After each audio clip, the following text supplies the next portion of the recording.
Ami. Purchase your tracks today. Elle se pousse la carte dans son chombe, elle est venue pour danser. Manila Mininga est là, pourquoi tu t'embrouilles dans les bails de Beyoncé? Attire Nzame, Manilanga est tombée. Elle a le regard de sa mère, c'est son sourire qui m'a... Bonjour à tous, alors bienvenue dans votre émission de motivation, le Deladivamotives talk show. On est de retour et c'est la saison 2. Alors on commence tout de suite avec l'épisode 1. Pour cette première séquence, nous avons donc une invitée spéciale qui nous revient tout droit des États-Unis, Los Angeles. Mais je vous en dis pas plus. Alors, juste rappeler un peu l'esprit donc du Deladivamotives talk show. En fait, on invite des personnes inspirantes qui viennent dans cette émission pour parler un peu de leurs expériences, de leurs combats, de leur parcours, mais plus important pour vous donner des tips à la motivation. Alors concrètement, cet épisode sera fait en anglais vu qu'on a une américaine sur le plateau, mais ne vous inquiétez pas, il y aura des sous-titres en français, etc. Alors sans plus tarder, je vous dis tout de suite de nous rejoindre pour cette séquence 1 avec notre première invitée. So we are here, we have first guest. Thank you so much for coming. Like, I'm really happy to see you, you know, because I have to say that, you know, first when I sent you a message and I saw that you replied, I was like, wow, that was very nice. I really appreciate that. Oh, of course, I'm so excited to be here and to meet you and to take time with me just to talk about what I love to do. Yeah, thank you so much. Absolutely. And yeah, the first question is, who are you? What do you do for a living? And yes, explain everything, you know, your experience and stuff. Yeah, so I'm Maisha Oliver, celebrity hairstylist of Los Angeles. I've been a hairstylist for over 25 years. I'm telling my age just a little bit. But yeah, so I'm here having global sisterhood with my friend Nicole Pembroke, who is also a native of California. Yeah. Well, California. Oh, she's yeah. from Oakland. Yeah. And by the way, we are in Paris here today. We are in Paris. Oui. So, Maisha, you are a celebrity hairstylist, right? That's Yes. what you say. Yes. When did you start it, and you know why do you decide to do that? What was the story, you know, behind this passion? So the funny thing is that I never wanted to do hair. Oh yeah. Yeah. I was in college, you know, wanting to study political science. I wanted to be a lawyer. Oh wow. And so in my mind, I was like, oh yes, like I'm just gonna be this lawyer, and you know, I'm gonna make lots of money being a lawyer. However, I was partying too much, and my mother said, "You're partying way too much. You don't want to do this." You know how moms are. Yes. She's like, "I think you should do hair," and I said, oh, Mom, please, I'm not doing hair. What do you mean, for a living? Never. I don't want to do that.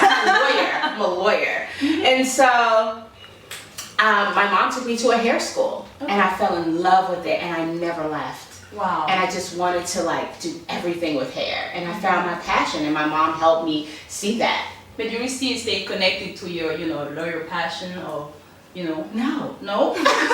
So she dropped it. I have clients now that are lawyers. That's basically, you know, what I do. But no, I just, you know, I love hair, and I just love doing it. I have such a good time with it, and there's so many different avenues to do hair, with TV film and house calls, you know, private clients, and flying all over the world, you know, like how I am in France right now. That's the best part, actually. For sure.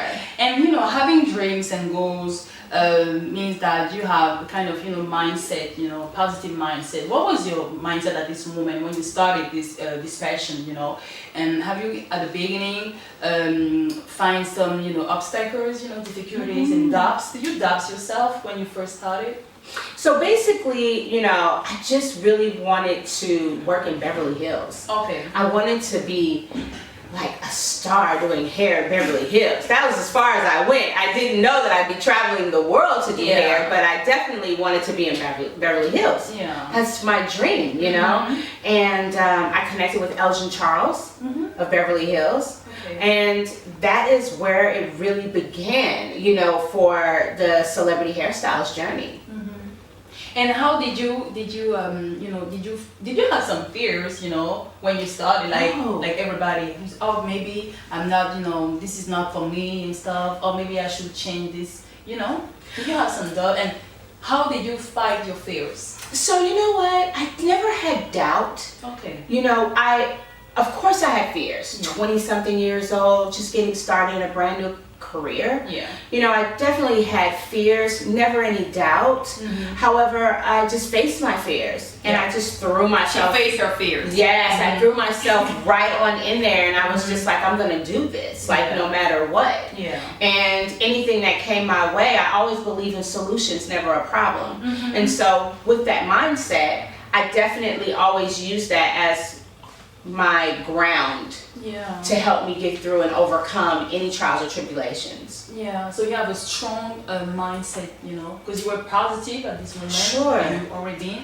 And also, you know, in our show, you know, Deladivamotives talk show, we emphasize a lot on, you know, the future for young people, you know, because there is a lot of young people who are, you know, they want to build their dreams, they find, you know, some motivation, you know, to be someone someday. And what would you say to these young people, you know, who have a lot of dreams but have fears, can fight their fears and stuff, and how can they find this motivation, you know? Like, what can you tell?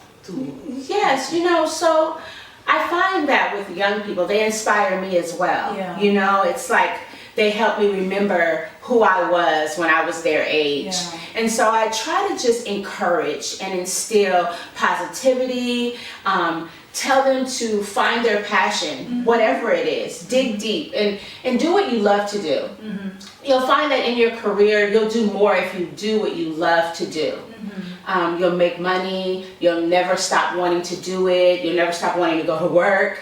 You'll always keep trying to be innovative and push through and push forward, you know? And especially like anyone that's looking for a motivator or a mentor, like you are your first motivator. Like you motivate yourself. Like you dig deep down within yourself because you know you. You know yourself. And so it's great to have mentors and it's great to look up to people, but it's also great to understand who you are and what makes sense for you as a person. You know? And these mentors are also, you know, it's kind of role models that we talk about. Sure, it's great to have a role model. I had role models. I always wanted to be like Elgin Charles, and I had a friend named Andre Edwards and Nader Matthews. Like these guys were like fabulous haircutters in Los Angeles, and I was like, oh, I want to be like them. They're fabulous. So it's always good because it helps you to strive and build and want to level up to something. Yeah, be the best version of Sure, yourself. yes. And let me talk about the woman behind the hot black. You know, why this name? I want to know this woman, you know. So let's just chat real quick about the hair. Yeah, real quick. This is the reveal. We just bold.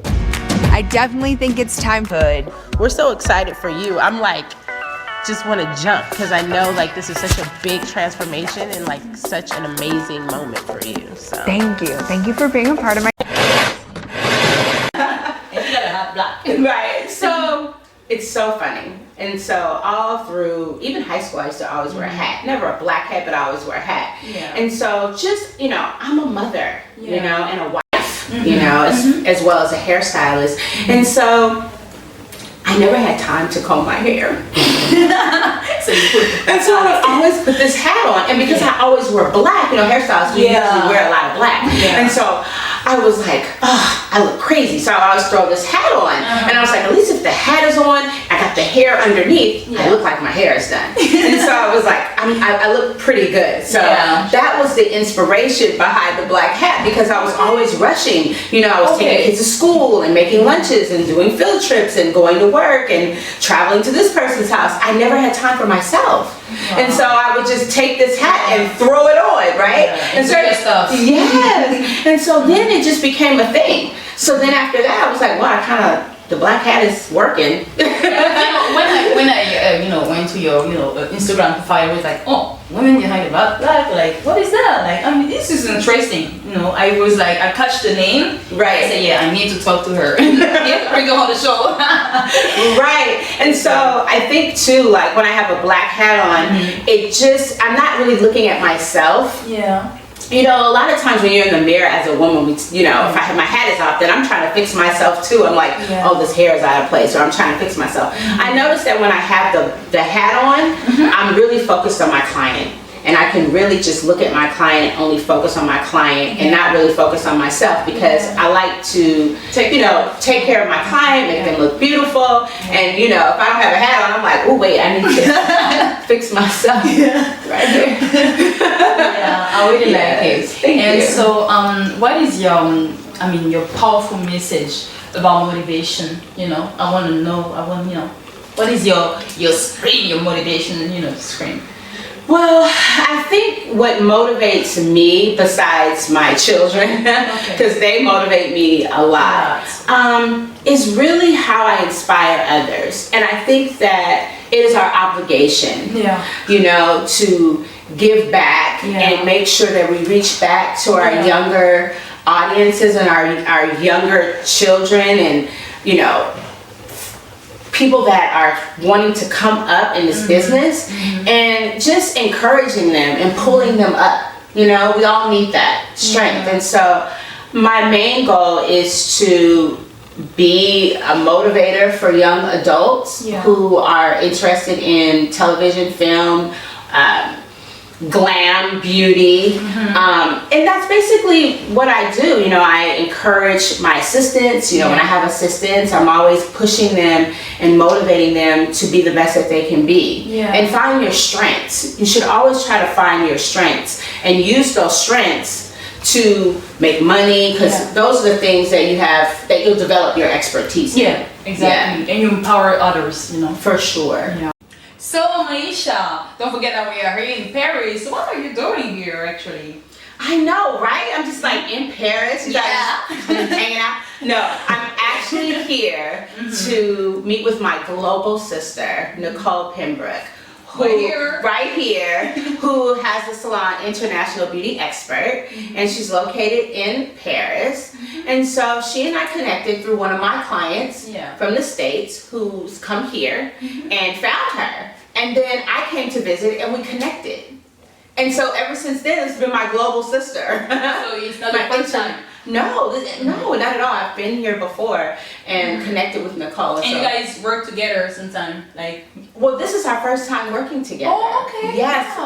I came here to teach a master class with Nicole, and it turned out really well. We got a couple students. We have someone that came from Spain, and so so we've just been here teaching new techniques. So Maisha, how did you enter the celebrity, hairstylist?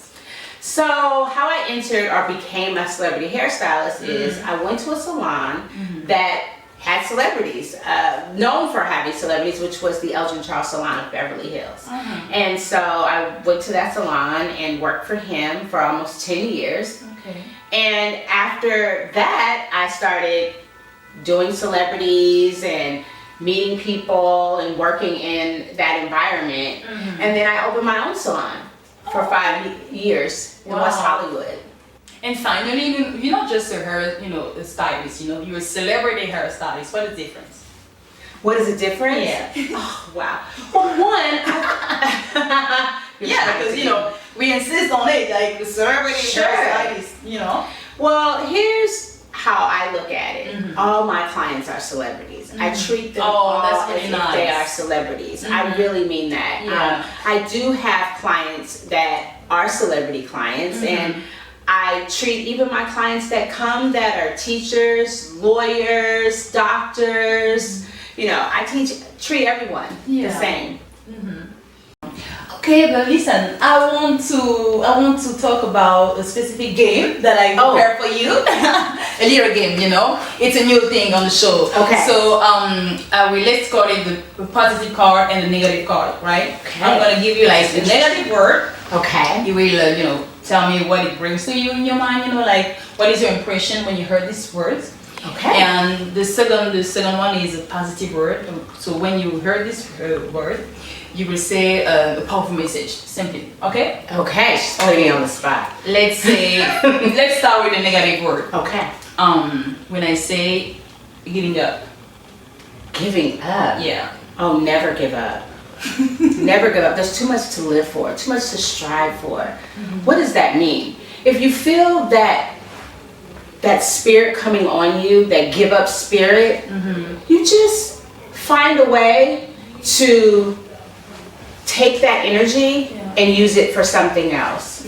Don't stay in the give up mode, because sometimes everyone feels that way. That's a natural feeling. Yeah, that's a human. Yeah, it's a human feeling. You can definitely feel sometimes like, oh, it's too much. But consider that as taking a break, not giving up. You might just be taking a small break. Taking a break, I like it. Very small moment. It's a moment in time. It's not your lifetime. Yeah. It's just a small moment. And if you give up at that second. You don't give up for the duration. And let's take the positive word. Okay. Stronger and stronger. Ooh, stronger and stronger. Am I saying what motivates me to be stronger and stronger? Yeah, you can say, what inspired you, when you heard Wow. stronger and stronger. Okay. When I hear stronger and stronger, it's like just when you think that you're being strong, you can always be stronger. I like it. I like it. I said, whoa, I really like it. Okay, but listen, I'm so happy to have you on the show. Thank you so much for coming. Thank you so much. That was like a beautiful experience. It's my first time doing this in English with an American girl, so you're first, and thank you so much. I love it. Yes, thank you for having me. Yeah. It's such a pleasure to come. I'm so excited. And don't forget, on forme!